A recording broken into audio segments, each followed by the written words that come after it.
If you enjoy our original content, please consider becoming a supporter on Anchor so that we can continue to bring you laughs every week.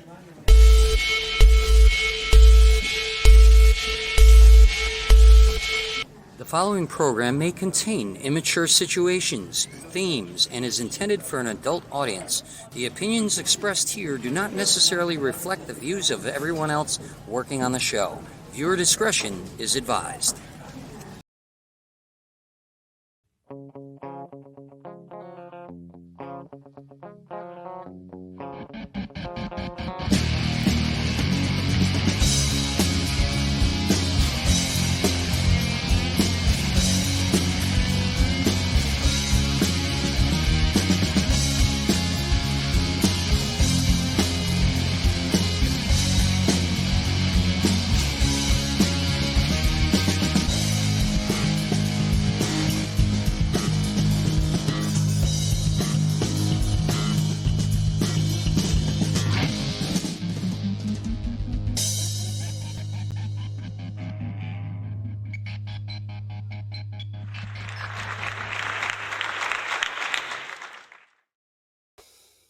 Happy St. Patrick's Day to you.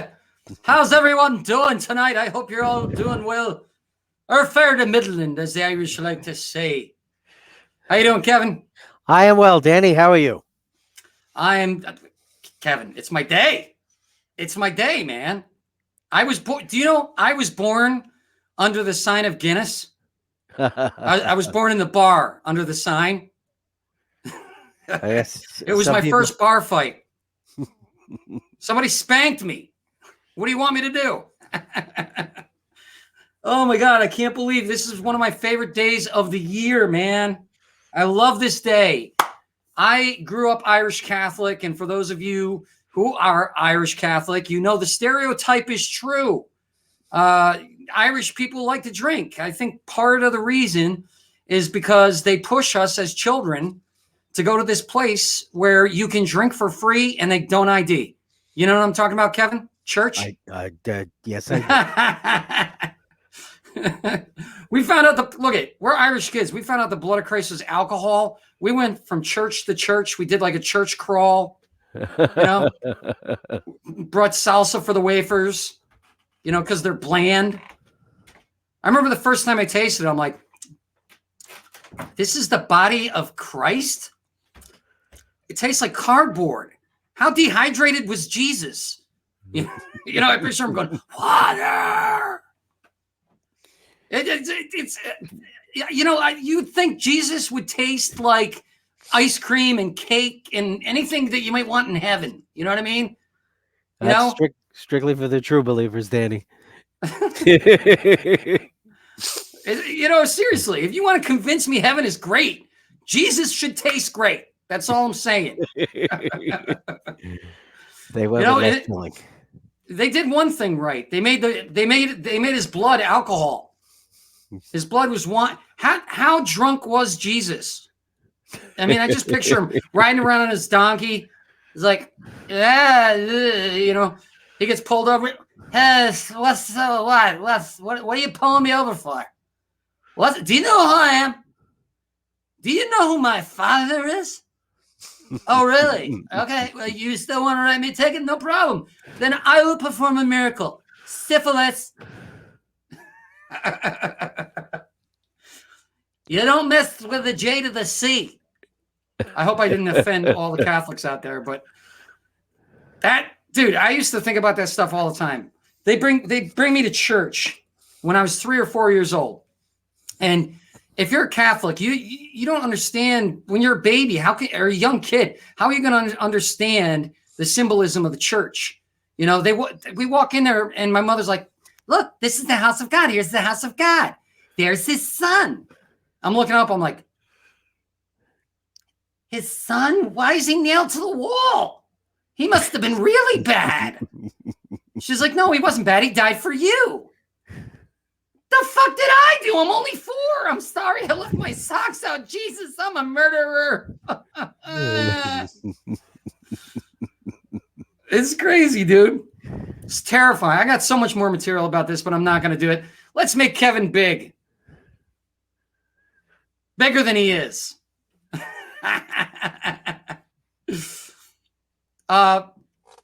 Hold on. There we go. Hey, Kevin. All right. Hey, Danny, how are you? I'm good. I am so happy it's St. Patrick's Day, and I'm working, so I can't do anything. Yeah. How you doing? I'm excited for tonight's show, Danny. I think it's going to be a fun show. I'm looking forward to our guests. Looking forward to seeing what the night brings. Me too. I'm so excited about it that I'm gonna bring them on. I'm gonna bring them on, and they're both. We didn't expect them to both be together tonight, but they are. And you know what? Wait, let's do a quick segment. Every time I snap my fingers, let's tell an Irish joke. Woo-hoo-hoo, it's time for an Irish joke. All right, this is a good Irish joke. I hope I don't screw it up. I haven't told this joke in a long time. Okay, so this guy, Seamus, walks into this bar, and nobody's ever seen him in the bar before. And he goes to the bartender. He's like, I'd like 3 pints of Guinness. And the bartender goes, all right. He gives him 3 pints. He figures he's waiting for someone or something, but no, he just sits there and he drinks them one at a time. By the time he drinks the third one, it's kind of warm, you know what I mean? And so the bartender comes up and he's like, you know, if you like, I can have the next Guinness ready. And that way you don't have to have them all 3 at once and it won't get warm. He's like, no, you don't understand. When I left Ireland, I told my 2 brothers that whenever I went out for a beer, I'd drink with them. So I buy 2 beers for them and 1 for myself. He goes, oh, well, that's kind of cool. That's okay. I got it. I get it. So week after week, Seamus would come in. He became a regular, and every single person got to know him. They love him. They're like, hey, Seamus, how you doing? Right? One day after like 6 months, he comes in and he goes, I'll have 2 pints of Guinness. And the entire place got silent. Everybody's like, oh no. The bartender goes up to him and he goes, listen, Seamus, I'm so sorry. He goes, what are you sorry for? He goes, well, normally you come in and you have a beer for each brother. So I assumed that you might have lost one of your brothers. He may have died. He goes, no, he didn't die. I just quit drinking.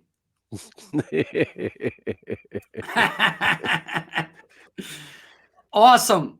You got one, Kevin? All right. I do. An American goes to visit Ireland.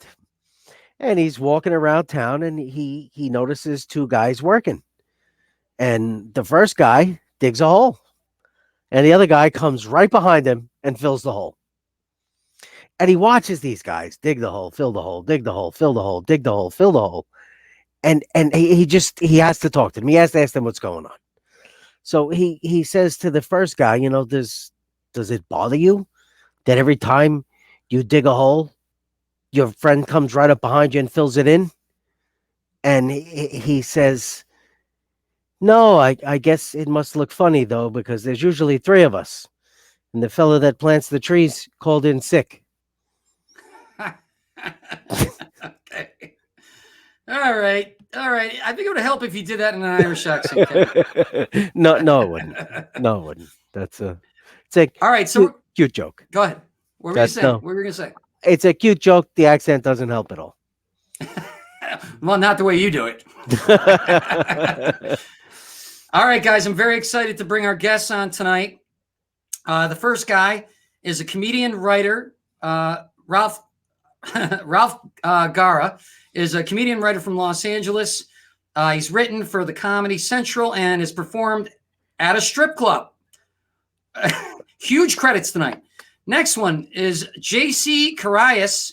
He is a comedian and actor from Miami, Florida. His stand-up appearances on Conan and Comedy Central. He's acted in roles on Fox's Lethal Weapon remake and the Disney Channel series Just Roll With It. Let's welcome these guys. They're together. Hey! Welcome. We're here. Yeah, we're bringing LA. It's still light out here. Woo! And you're drinking early. That's awesome. Oh yeah, you better believe it. Yeah. It's 6 p.m. I mean, so That's what happens when you book roommates. We didn't even know you guys were roommates. We were shocked when you came in for the rehearsal thing. Yeah. We're like, by the way, JC, do you have a commercial out right now? No, Oh, no. commercial. Oh, Which no. one? It's your arch rival. Oh, which one is it? No, He looks like you. Which guy is it? The State Farm guy. Oh, Yes. yeah. So Adrian Martinez Yes. is his name. He books a lot of shit that I go out for.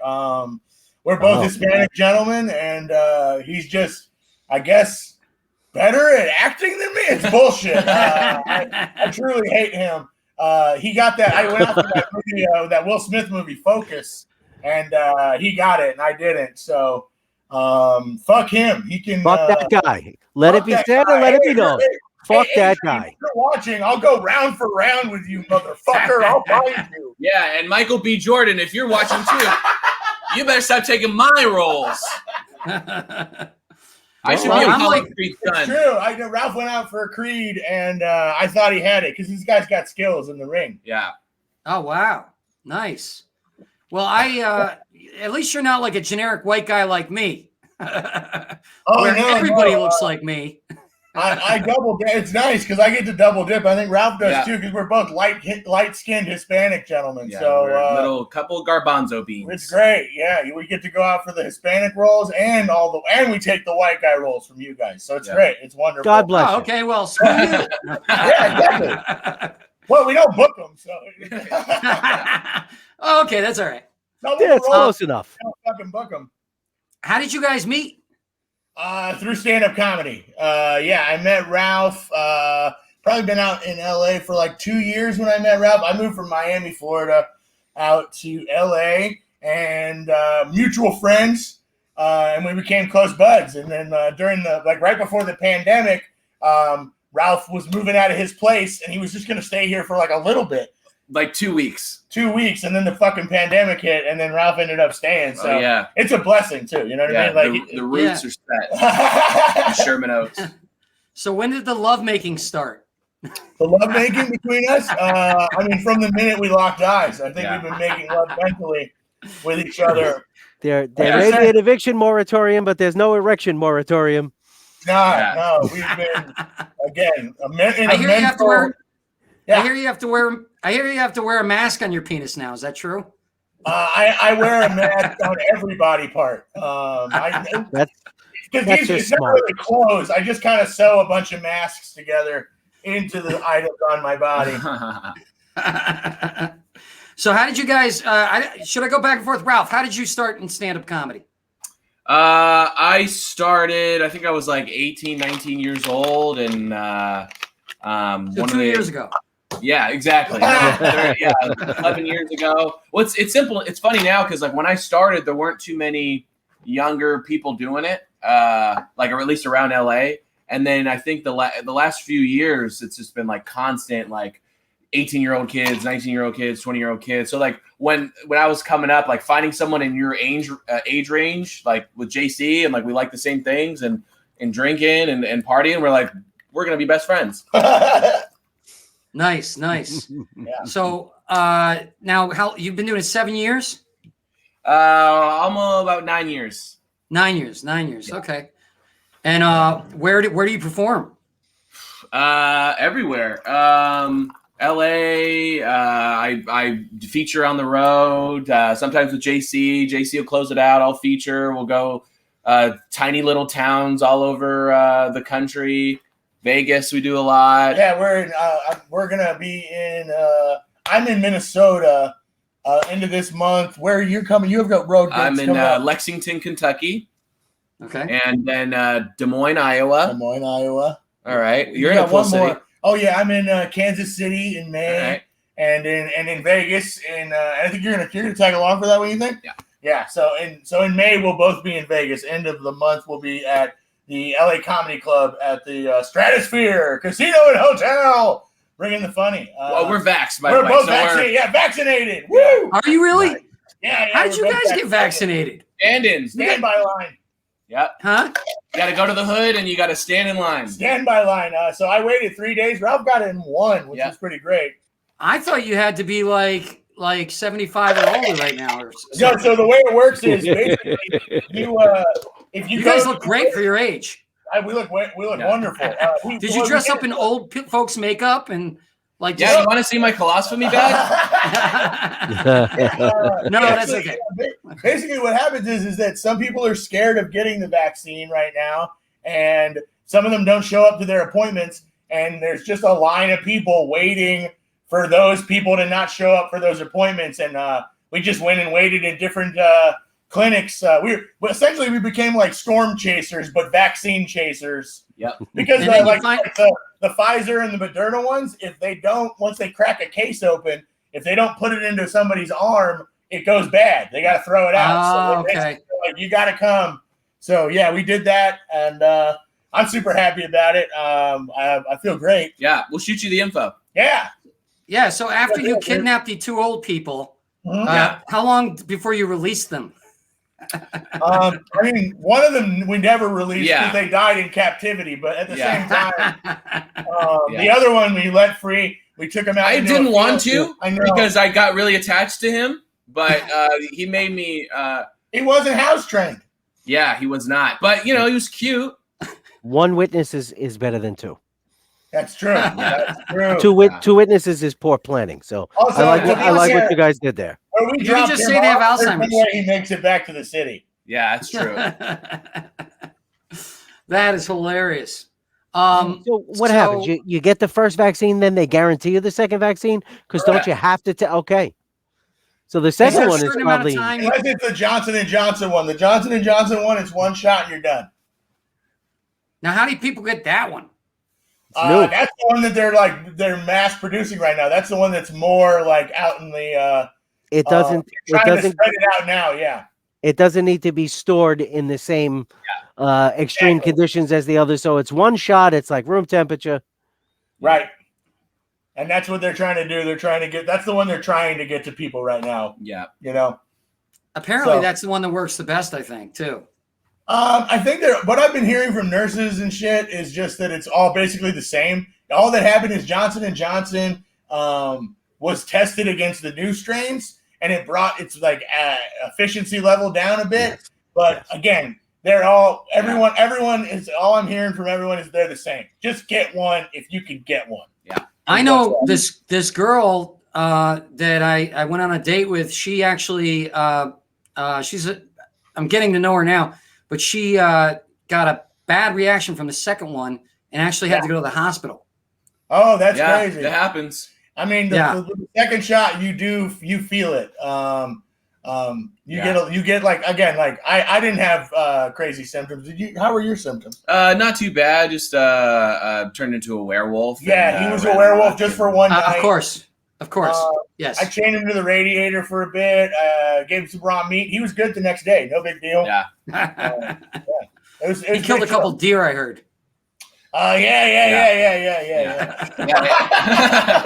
Super casual. We got a bunch of time out here in LA. We got a bunch of venison in the freezer. No, we waste it. We just we let it get rotten and throw it off the balcony of our place. Yeah, it's kind of like Mardi Gras, but worse. Yeah, but dead deer. For vultures. It's good. It's like Mardi Gras, but instead of throwing beads, you throw innards. Exactly. Yeah. Oh, yeah. Yeah. Intestine. Yeah. And instead of attractive women, it's vultures. Yeah, exactly. It could be the same thing depending on where you are. If you're drunk enough, who doesn't mind fucking a bird every once in a while? Hey, I've never heard of a vulture taking a fella to the cleaners during the divorce. Hey. Now I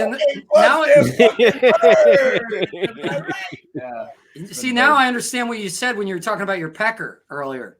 Hey.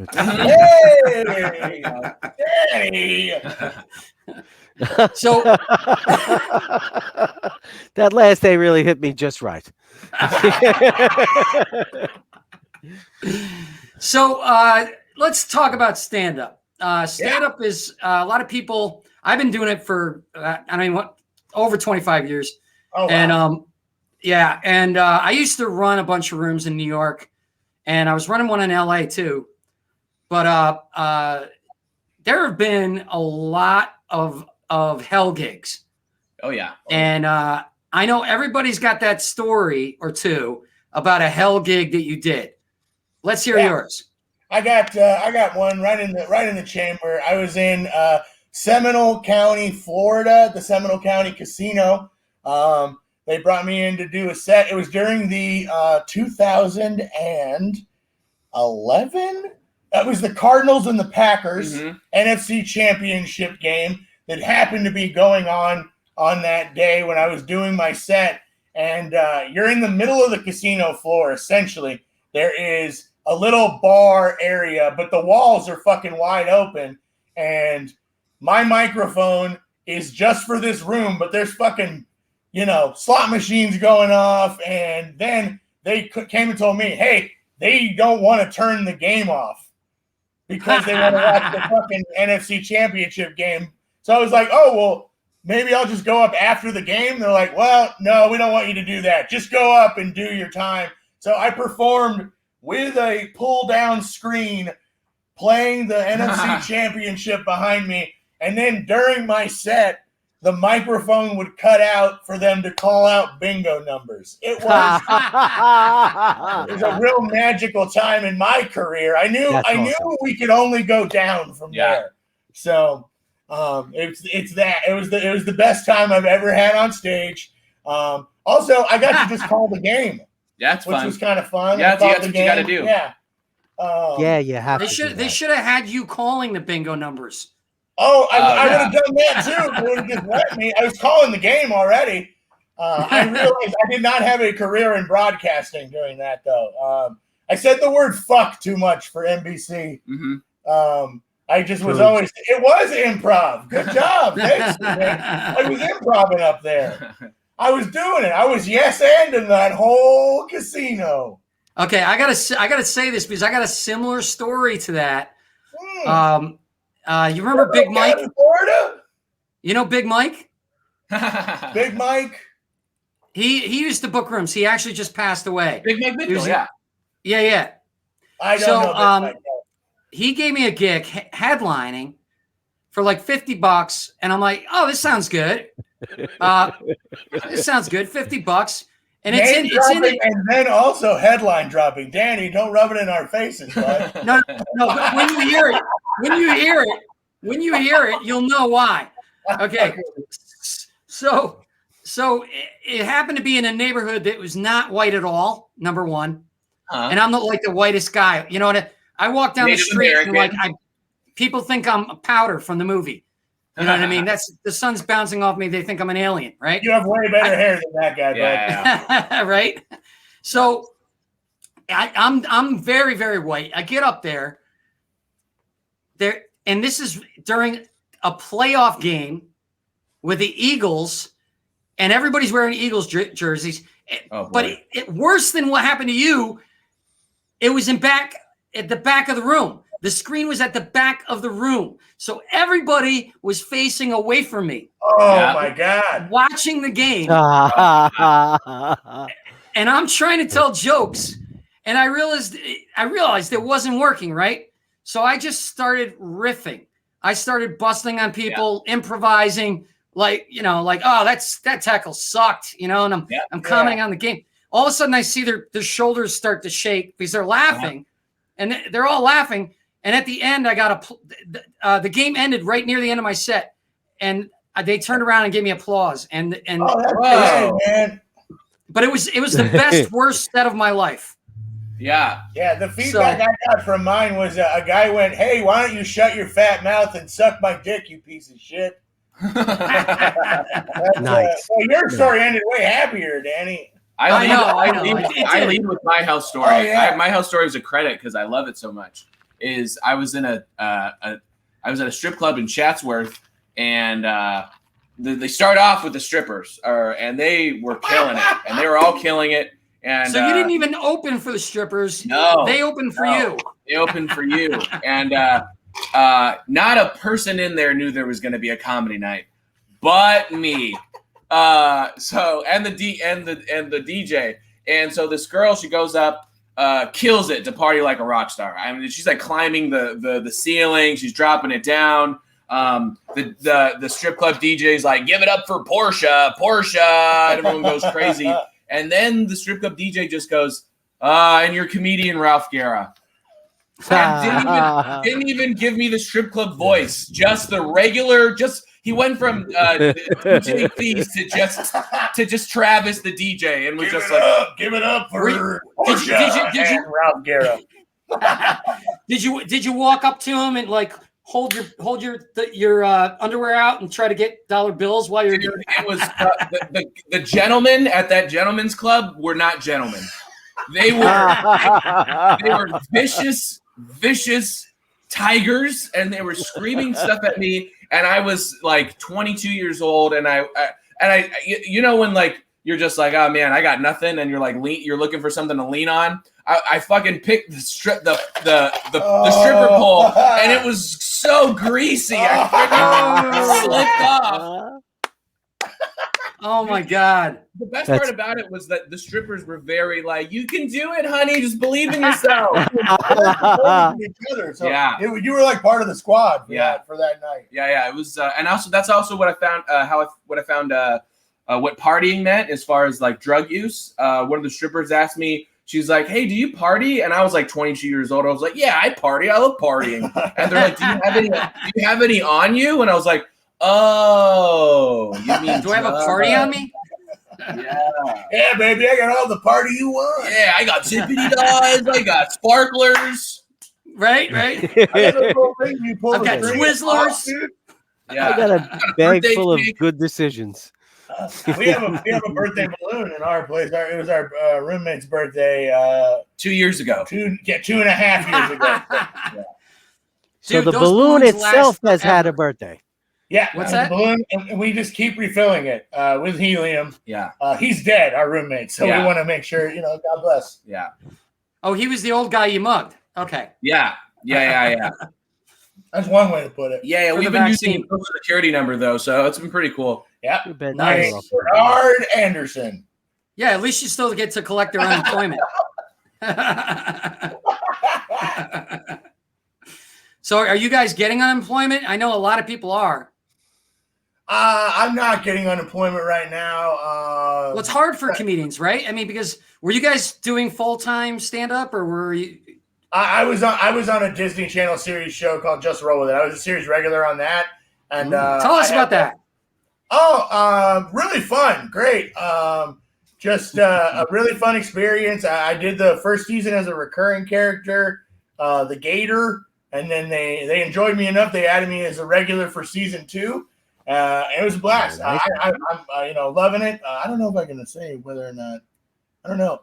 I love that you looked at me as your counsel. I was just like, no. Like how does he know? I felt that support from here, Ralph. I felt very supported and very stable, and thank you for that. Again, he's like my legal counsel. He's a rock, isn't he? He is.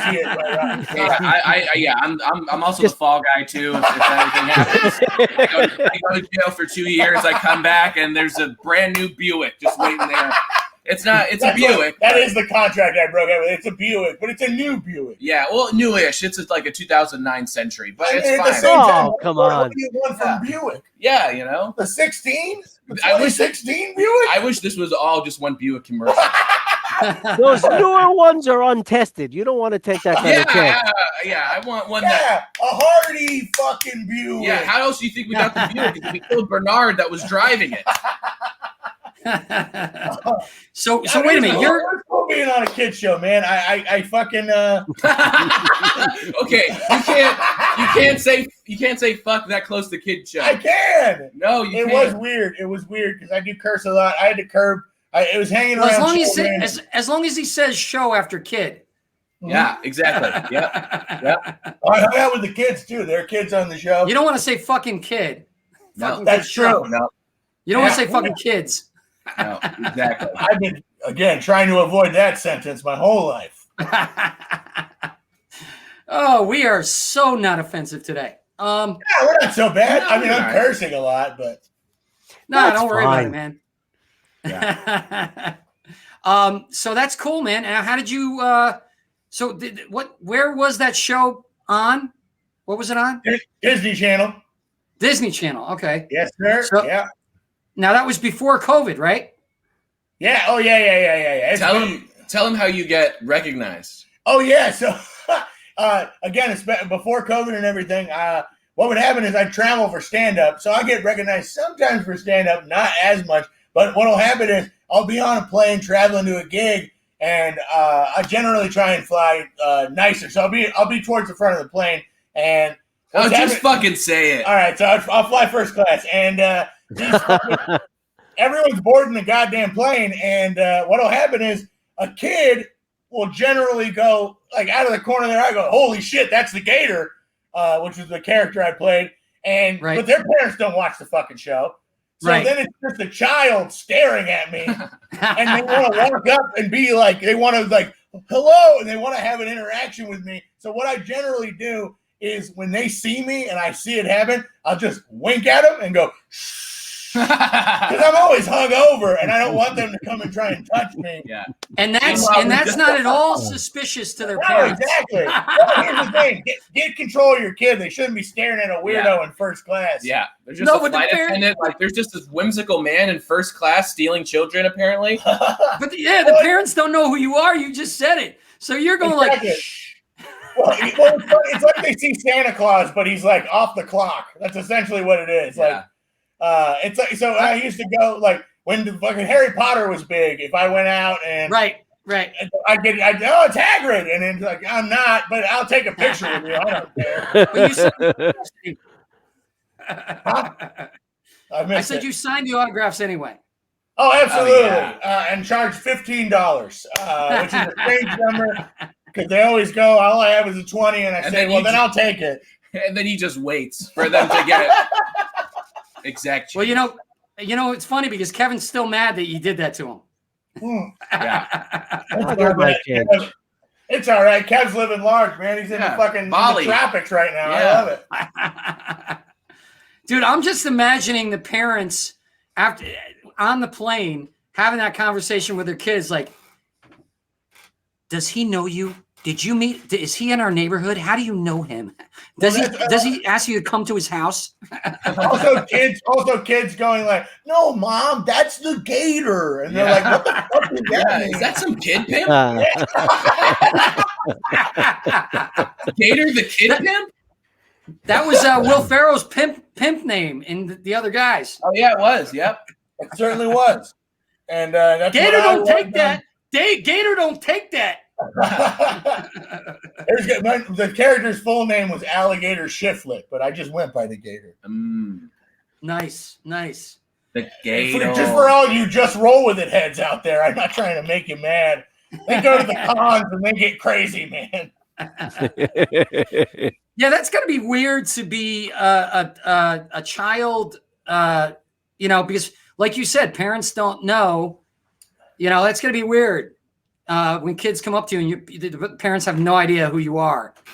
And again, it's one of those things that it works out fine. I mean, it's like kids at least are like, "Hey, it's the Gator." I think it's weirder when there are adults who really love the show, and then they're like, "Oh my God, hey, Gator, you're so funny." I'm like, I particularly play a guy with a mental handicap. Like, I just flip on bananas a bunch. That was the entire character. It's not like the kids are getting on the plane and saying, "Hey, Dad, if you want some candy, go to the bathroom with that guy." Yeah, no, they're not. That would be awkward. That's not happening. Oh, yeah. I mean, what about you, Ralph? He's got one weird Tootsie Roll. And if they came up to me and said that, "Hey, man, my kid said you had candy," I'm like, I do have cocaine on me, but we're not going to do it on the goddamn plane. Nose candy. We will. Sure. All right. The worst pedophile ever. Yeah. Tell your kid to keep watch. Oh, my God. Yeah. So, Ralph, what about you, man? What are you working on? I have a day job. Yeah, I have a day job. So I'm like during 9 to 5, and then at night I'm a vampire. But obviously not anymore with COVID because I'm just there's shows around, but I'm not. I mean, now I can do them since I'm vaccinated, but before I was just too sketched out. Yeah. Again, like during this whole time, it's been scary, and but now things are kind of bouncing back, so it's real exciting. I like when you stared, like you had like a 1,000-mile stare. You're like, it's been real. I think everyone had that moment in the middle of COVID where they were just like, "Oh fuck, man." Yeah, it was scary. No, it really has been scary. You know, I got it. I had it. Wow. Back in December. Damn. No, it was nothing for me. It was really not bad for me. But I know I had two friends that were on ventilators. Yeah. One of them was put into a coma. Wow. Yeah. That's scary stuff, man. It's the craziest time I think in the history of maybe our country. I don't even know. Like, the Civil War. It's in the history of the world. Like we can fucking even think back where it's not book shit. Yeah.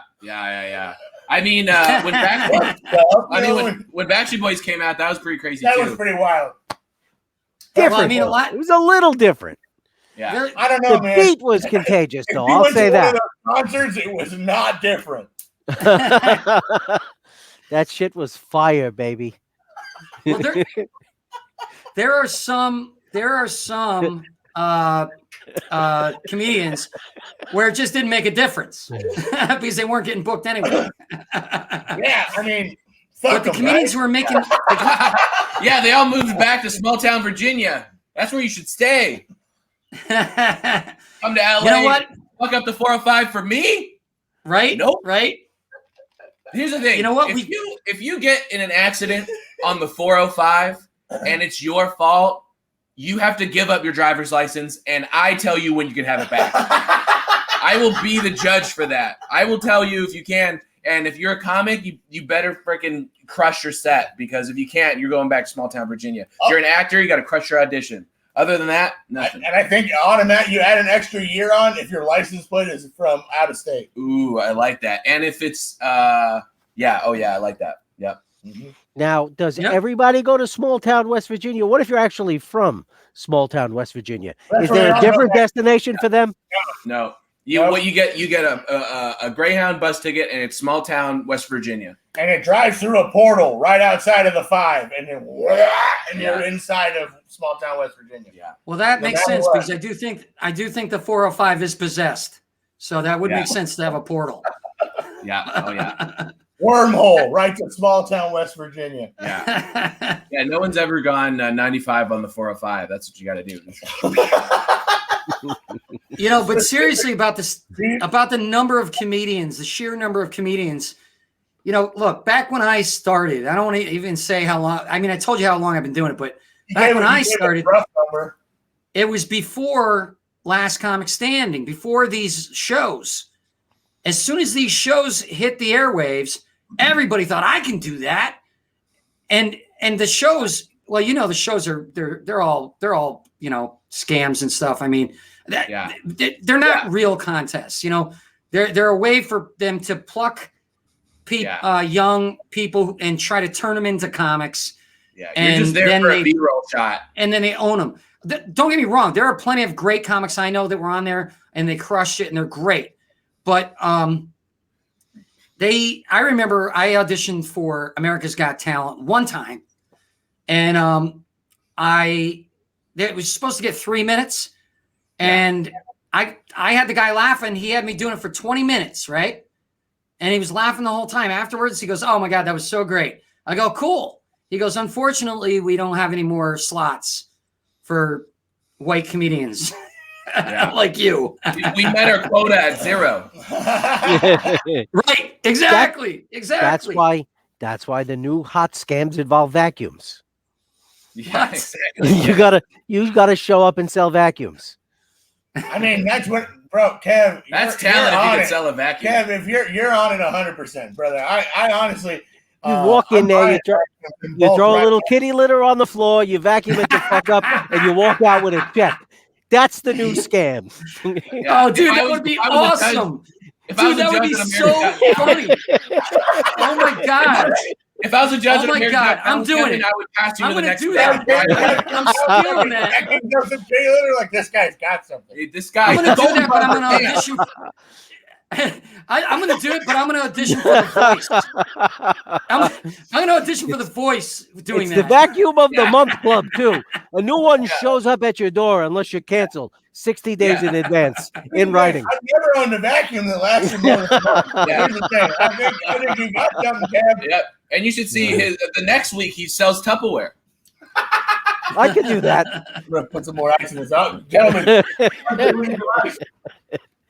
Oh my God, Kevin, that's hilarious, man. So I seriously want to do that now. I want to go in into an audition and just have feces and wine and just. You ever wake up after a party and the place is a mess? Ice maker, baby. And you start telling your jokes while you're vacuuming. You start telling your jokes while you're vacuuming. But instead of your jokes are just you're trying to remember your kids' names. But you're such a bad father that you can't, It's Diane. It's something with a ma. Yeah. Marnie? Yeah. Anyway, Anyway, the vacuum does all the work for you. yeah, I'll suck up kitty litter, no fucking problem. I'll tell you that. 2, 3, 4 of them. And if they give you a buzzer, you just stick the nozzle on their face. Yeah. You just hold it up and be like, this time it's set to souls, bitches. Who moves to the next round? There's a little disclaimer. It says does not work for depression. Really, you gotta suck on the right thing. No, it sucks all your joy and happiness. That's hysterical. Oh my God, this is great. Yeah. We're having fun, fellas. That's what we came for. It's St. Patty's Day, baby. Hey, have you guys ever auditioned for any of those shows? What's up? Have you guys ever auditioned for any of those shows? I auditioned for America's Got Talent. I wasn't passed again. Here's the thing. It's funny. I'm not a very clean comedian. It's kind of tough for me to. Yeah, but it's funny because you could be on a kid show. But yeah, well, that's the difference. They write the words for that, so Right. I don't have to say what's on my mind for that. Any of the acting shit, I can work around it. I'll memorize the words that they want to be in that shit. Yep. But as you can tell from listening to me talk for 15 seconds, I say fuck a lot. So the majority of the time, it's just not. Yeah, I'm not very clean. So it didn't pan out when I auditioned for it. I auditioned. It was fun. I had a good time. It was when I was still in Miami, and I got bumped up to do in front of the producers who helped pass, and I just didn't get past it. It happens, man. It's kind of what it is. Out here, you go from thing to thing, and a lot of no's and a couple of yeses every once in a while. They have an idea of what they want. They actually, one of the guys who I opened for, our buddy got third on America's Got Talent a couple of years ago. And a guy who's changed his life and helped us massively in our careers. Somebody who, very selfless in that respect. Just like who's that? Always looks out for his guys. Samuel J. Comroe. Yeah.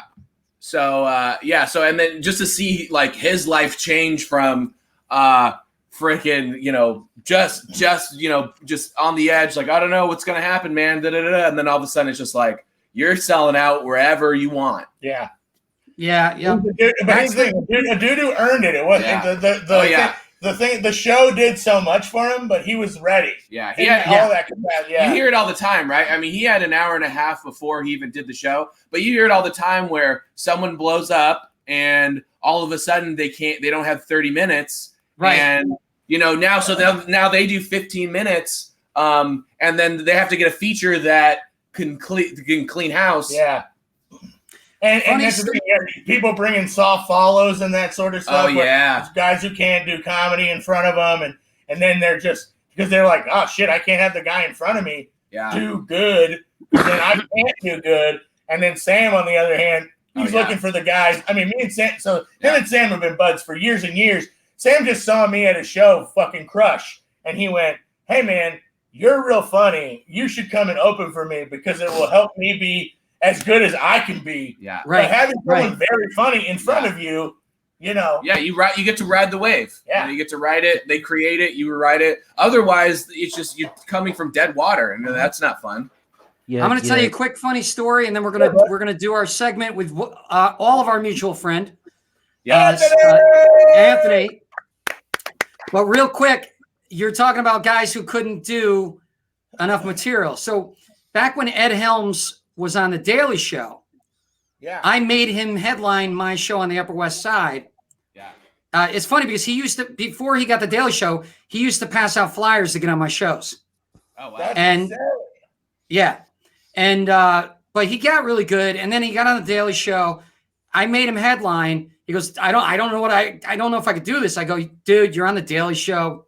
Just get up there. And when he ran out of jokes, he just was talking with the audience, and they loved it.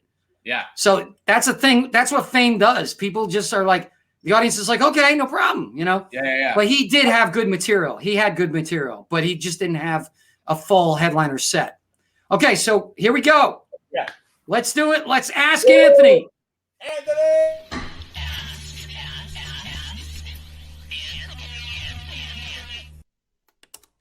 What are some killer recommendations for your comedy?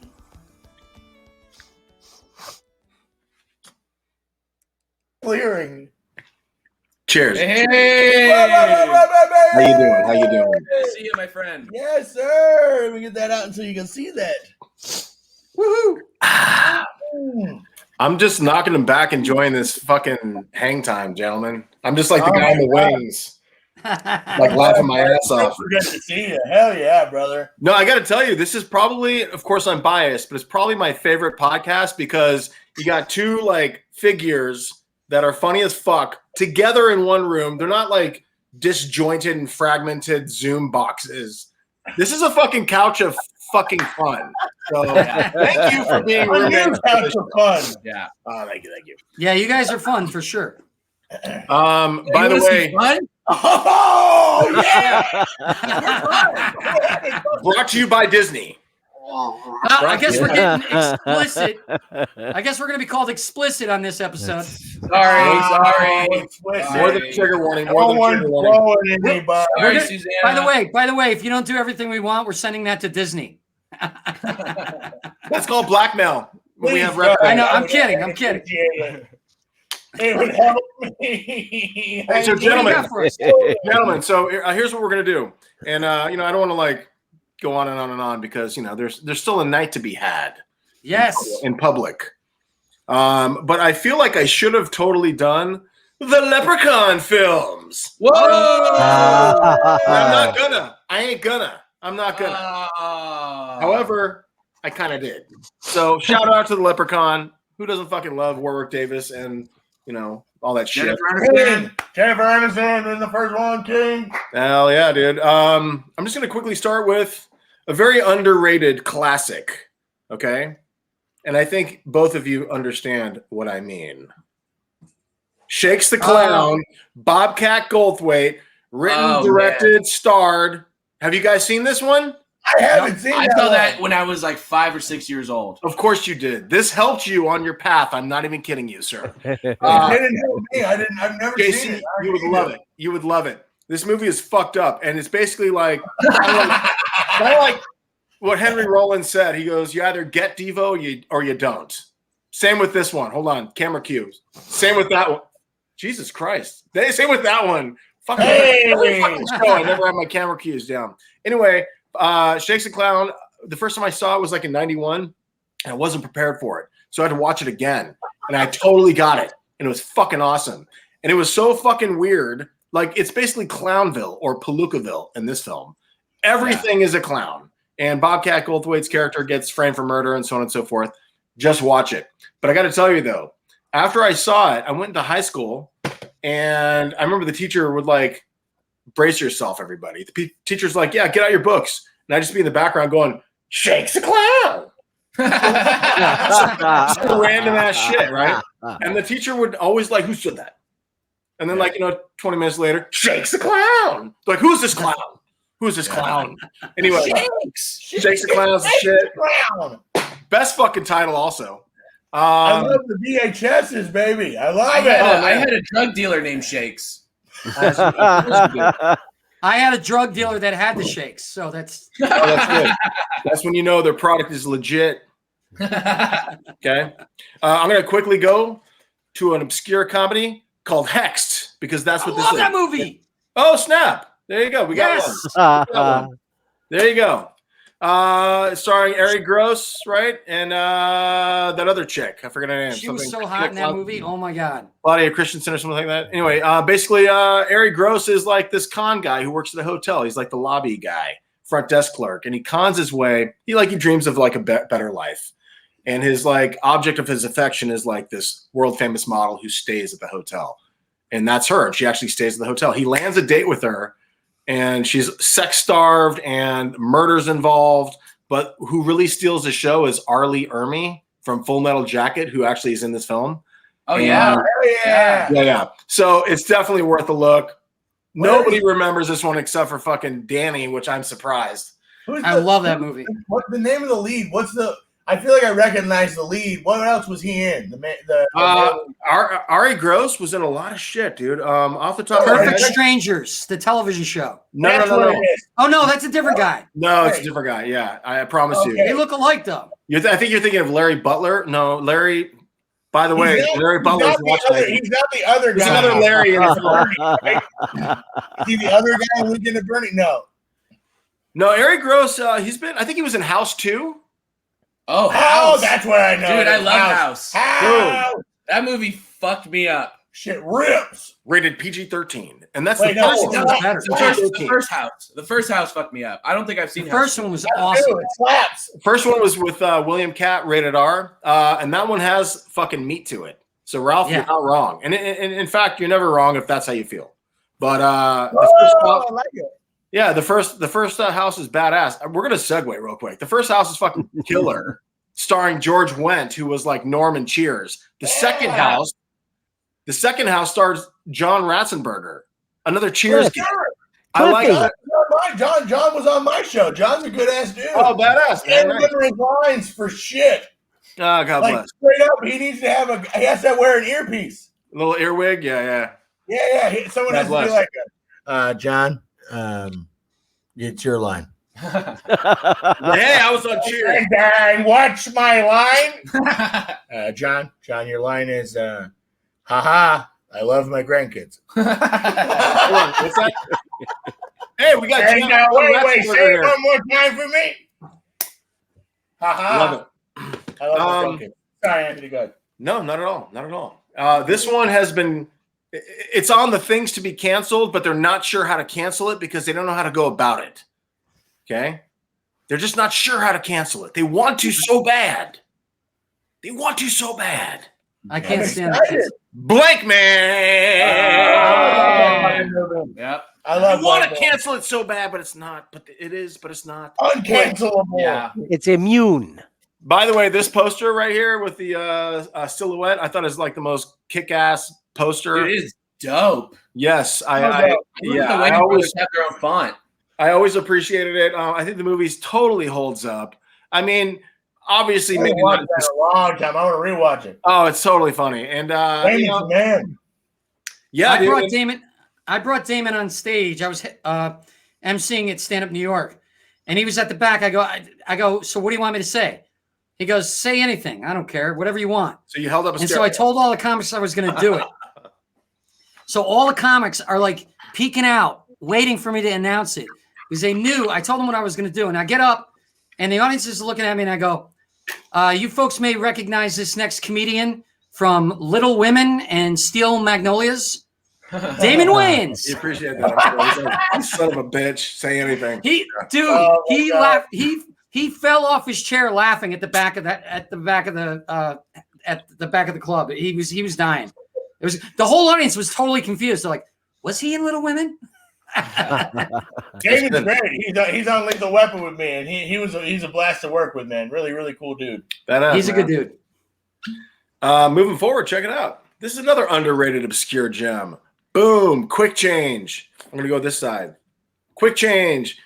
Bill Murray, Whoa. Gina Davis. Never heard of this. As you can see, Randy Quaid and Jason Robards, God rest his soul. This is a pretty underrated movie. A lot of people don't know about this one. It kind of came out and left. Basically, Bill Murray. What's the year on that, Anthony? I think it's like 92. I could be wrong. But like 92. early 90s. Right. That's a peak Randy Quaid. Mm-hmm. Yeah. I mean, he did pretty good in Independence Day in 96, but like, I think That's you're right. true. I think you're But right. I mean, like, he's like, that's maybe the height of, because he's not the lead. He's like a bit player in Independence Day. I mean, great scenes. Yeah, for sure. I mean, it's such an ensemble in Independence Day. Yeah. And you guys have mutual friends from Independence Day. We did. Oh, do we? I mean, Jimmy Duvall. Oh, right. Yeah. I was in a movie From the Dead.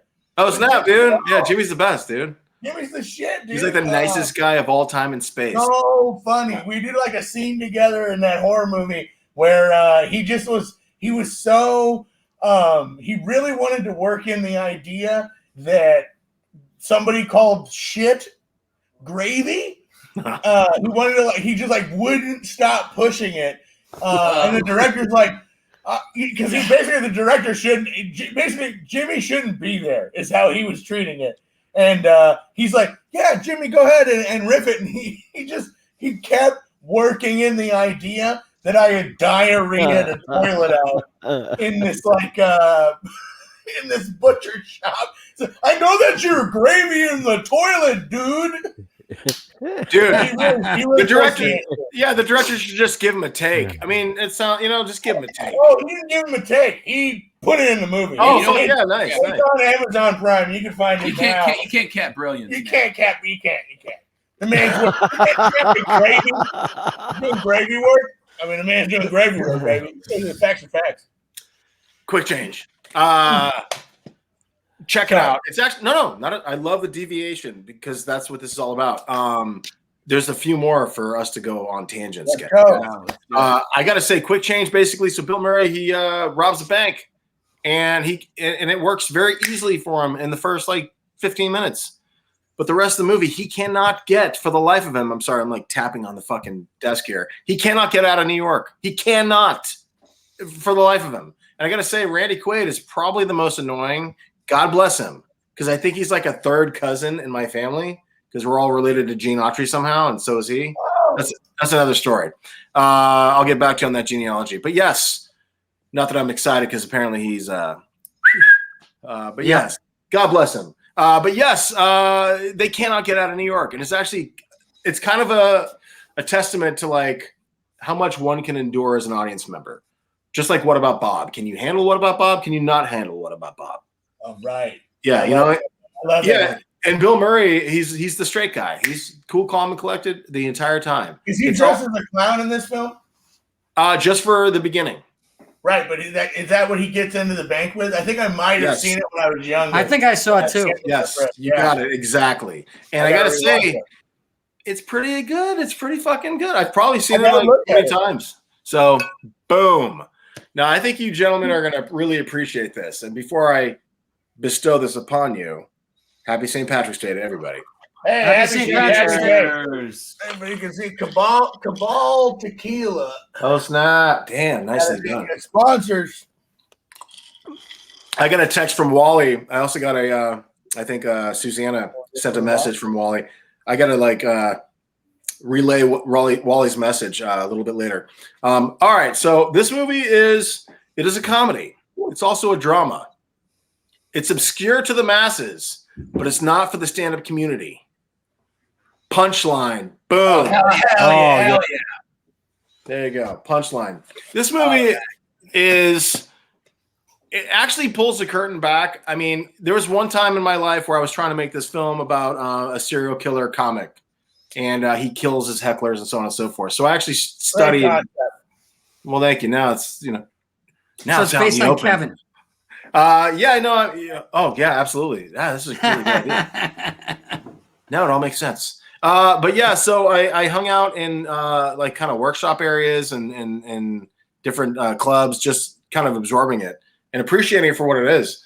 And I think Punchline, in my opinion, as a non-stand-up, does a really good Hollywood interpretation, but I think the writing is good. of what Tom it tried. is. Tom was on the circuit, like trying to. He would like pop in different comedy clubs and try and work out stuff, and he was like really trying to throw himself into it. It's really, I mean, it's really hard to be a comic after, you know, You make a it. celebrity.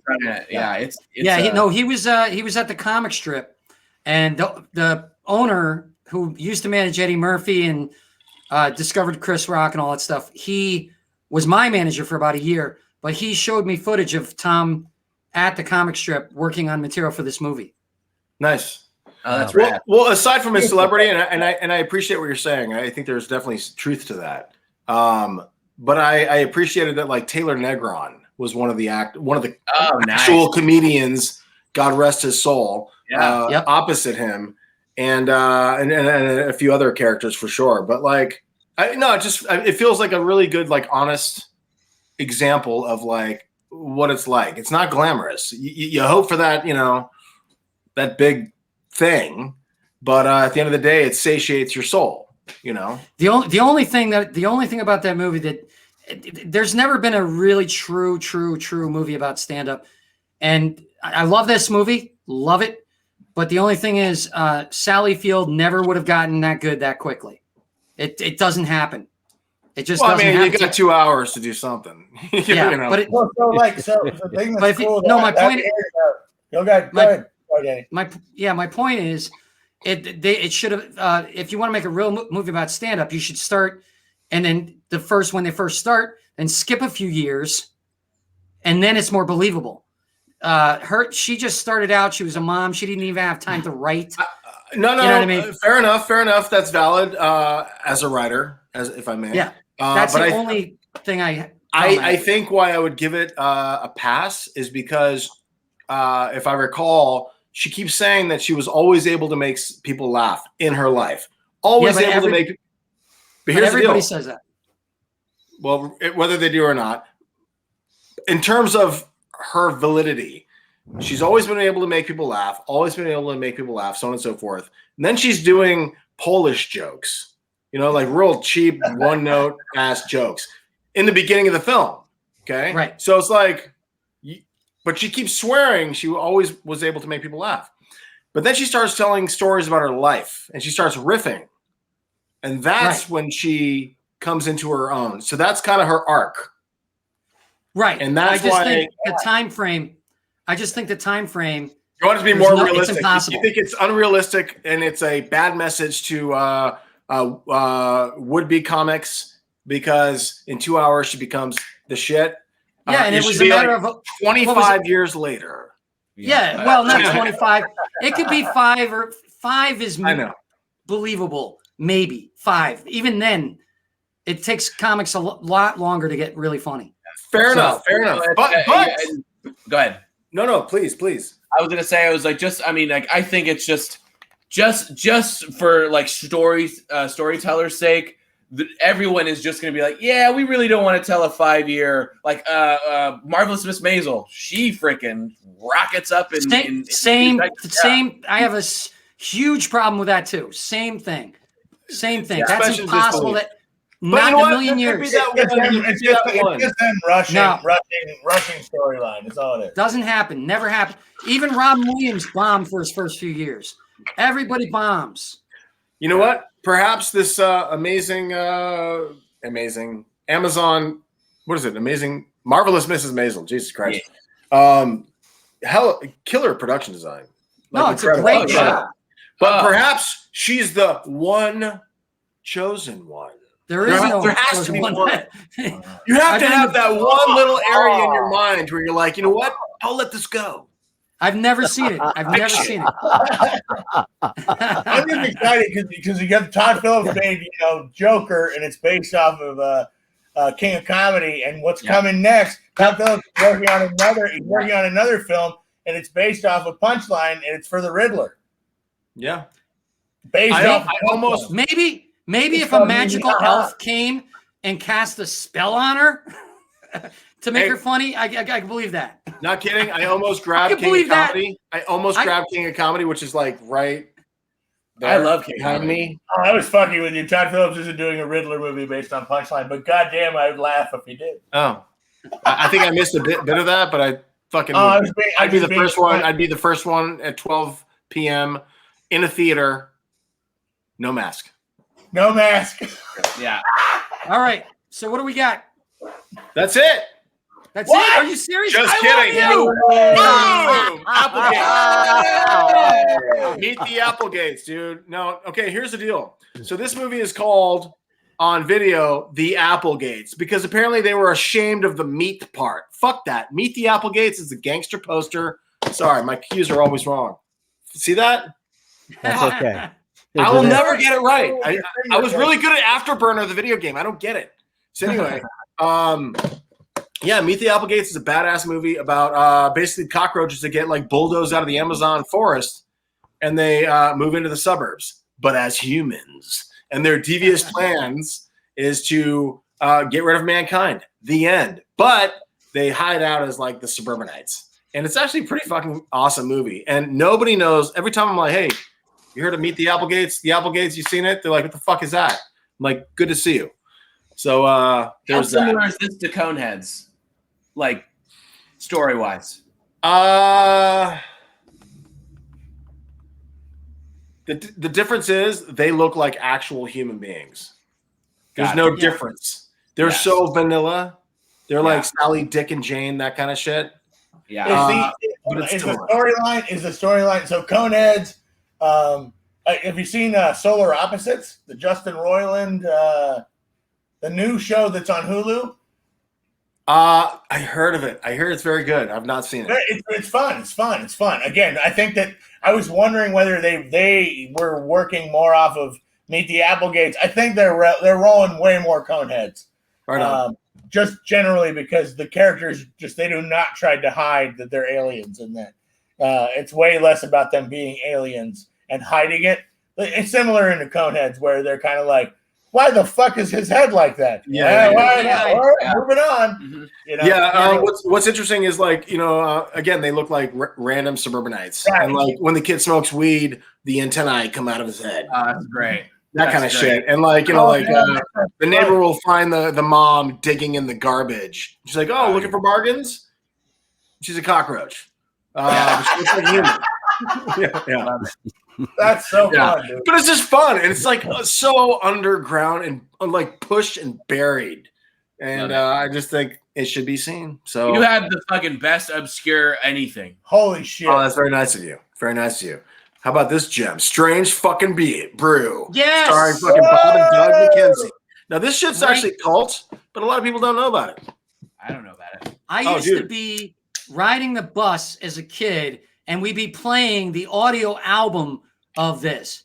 Ooh, ooh, ooh, ooh, ooh, ooh, ooh. Yeah, that's the hockey scene. Remember Yeah, that? absolutely. Yeah, hell yeah, dude. I don't remember that situation in your life. They had an audio album with jokes and stuff. That was Yeah. that was the song they always used to do. So yeah. I guess it was like Second City TV. Yeah. Fuck yeah, awesome. Oh, cool. Yeah, and Yes, okay, yeah. Bob and Yeah, Doug Rick McKenzie. Moranis. I've seen this Rick sketch. Moranis, Dave Thomas, and they made a movie in It's the one when '83. they're being like super Canadian. Wait, Yes. Dave Thomas from Wendy's? That would have blown my fucking mind if Dave Yeah. Thomas was an actor before he Oh, was fuck, a Burger fuck me King. I spoke to Dave Thomas He about was. some of my projects. Actually, I was trying to get him to. He told me, he goes, I haven't directed in years, but he's good guy. You mean he didn't direct Wendy's commercials in years? No, I'm talking about in Strange Brew. I'm kidding. Dave. Dave Dave- Thomas. Yeah. R.I.P. Yeah. Wendy. All right, R.I.P. Literally.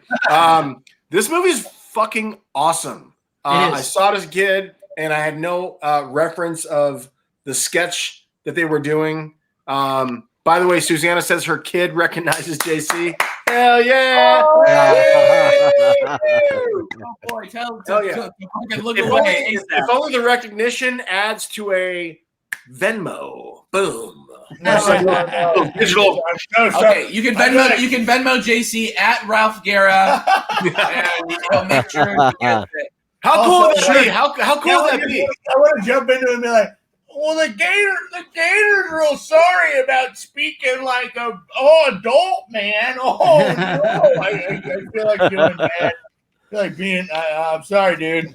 Yeah. What a he just found out Santa Claus isn't real, and the Gator all he has to say is sorry, dude. I really do feel fucking awful whenever that happens. Why is Gator dressed like Miami Vice? Why does Gator look like he sells cocaine to bad people? By the way, that's a sweet Why is shirt. Gator in a Speedo? I've never been. Now in it got a weird, in my life. No. Dude, if it's bikini for men, I wear nothing. Boom. Principle. Pow. Strange Brew. So Great movie. Wow.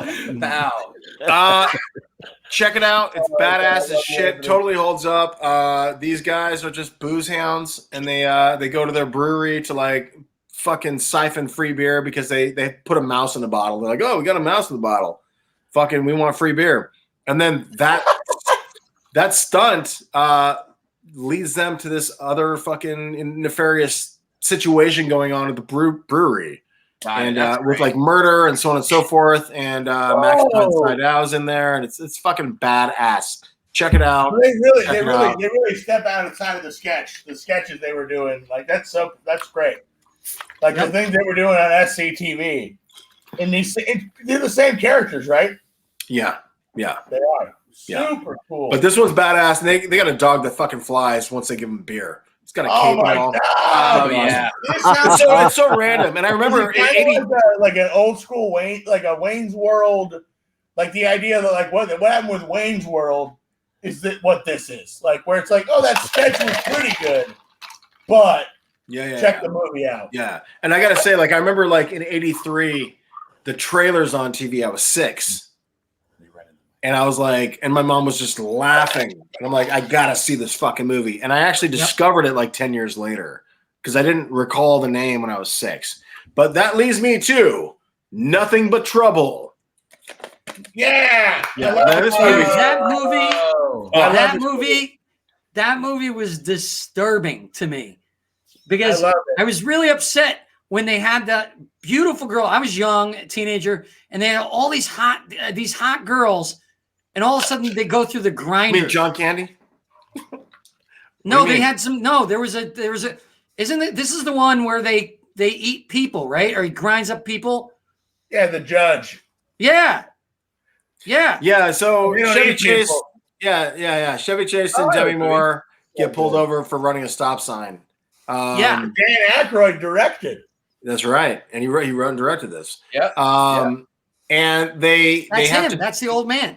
They were not ready. People weren't ready for this shit, dude. They were not, and they had to like Chevy Chase and Demi Moore had to like deal with their ticket like immediately. So they had to go to the courthouse, and while at the courthouse, they had to like wait for the judge, which means they're stuck. They can't go on their vacation, and it's one shit show after another. Digital Underground shows up. I was gonna say this is the Tupac movie. Tupac's fucking his film debut. Around the World. Is it Around the World? Is that what the song was? Or all around the world? Did they perform? I don't know what the song is. They performed. It might be. Yeah. All around the world. I've seen this movie. Fuck. I love this. It's 92 or 3, whenever the fuck it came out. Incredible. I literally have not. It's amazing. I will probably watch it. You haven't watched it? I only like it because the theater, but I remember it was right here. Oh man, it's a really, again, it's super out there.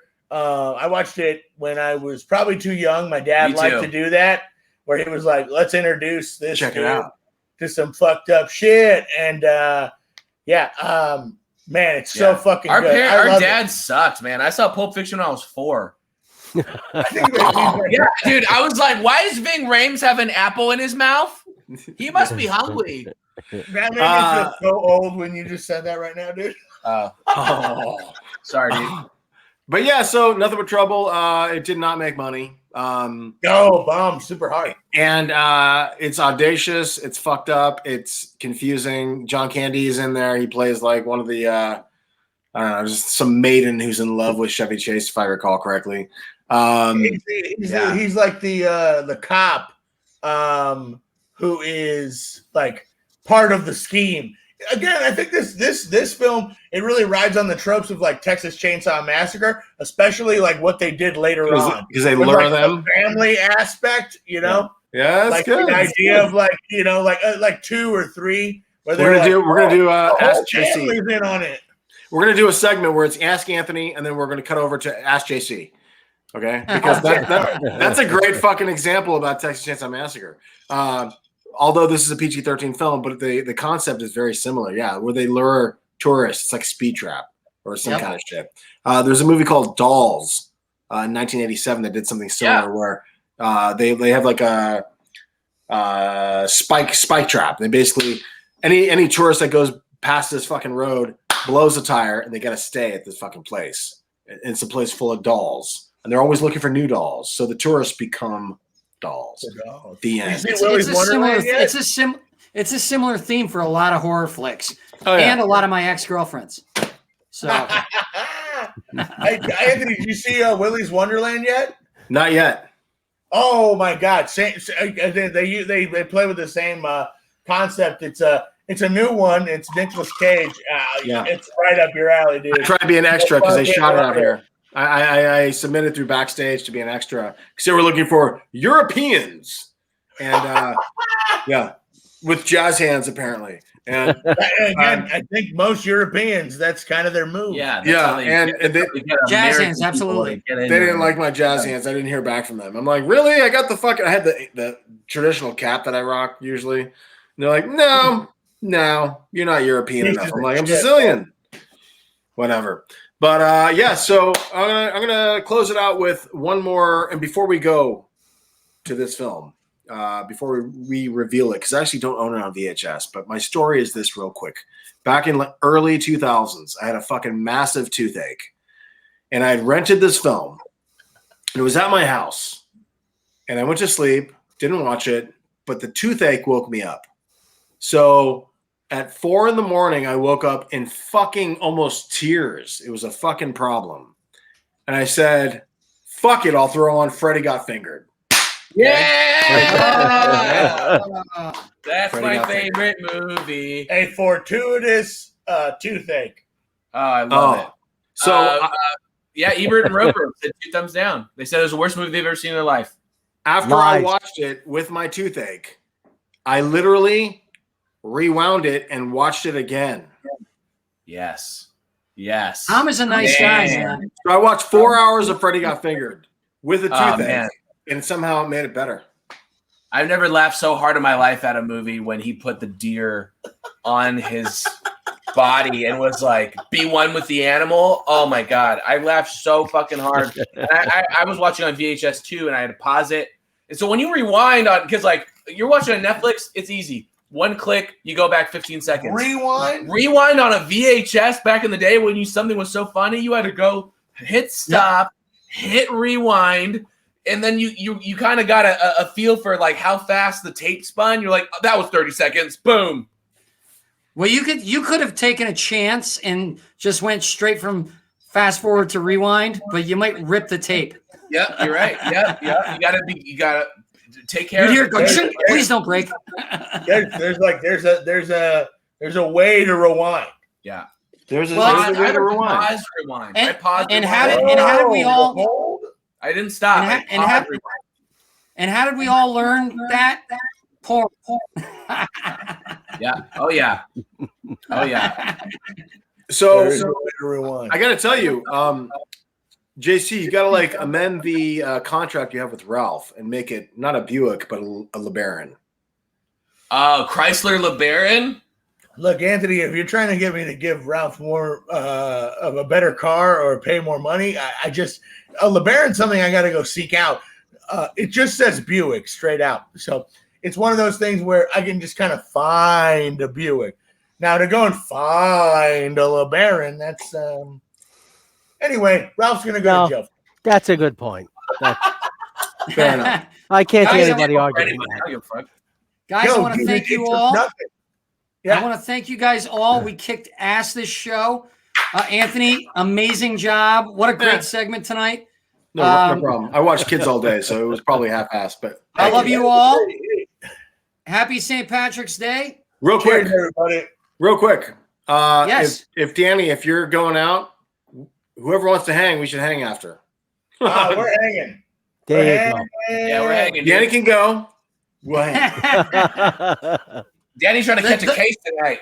No, you know what it is? The restaurant's closed in 45 minutes. Get out. We're getting drunk in our house, Danny. So You guys got all the time in the world in LA. You're married. No, those guys.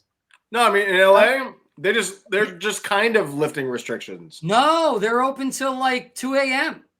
No. Bars aren't I was back. just there. In Toluca Lake. The bars in Toluca Lake are open till 2 a.m. It kind of depends on the place. So right now we can't. So there's certain bars that are open and they have outdoor stuff. So this week on Monday they kind of opened up the idea of indoor dining and stuff. But bars that do not serve food, no sir. And I don't want to go. Listen. I'm a drunk. I don't want to go someplace where some motherfucker is gonna try and serve me an appetizer. Dude, please, Sorry, Susanna Maybe we said should talk about this after the show. Hey, sorry, Suzanne's son.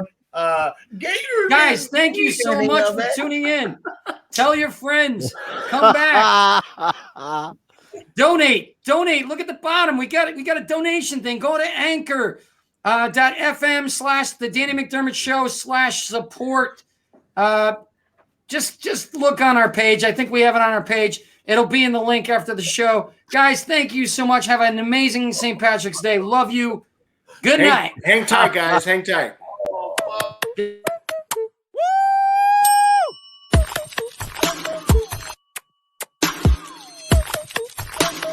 Nope.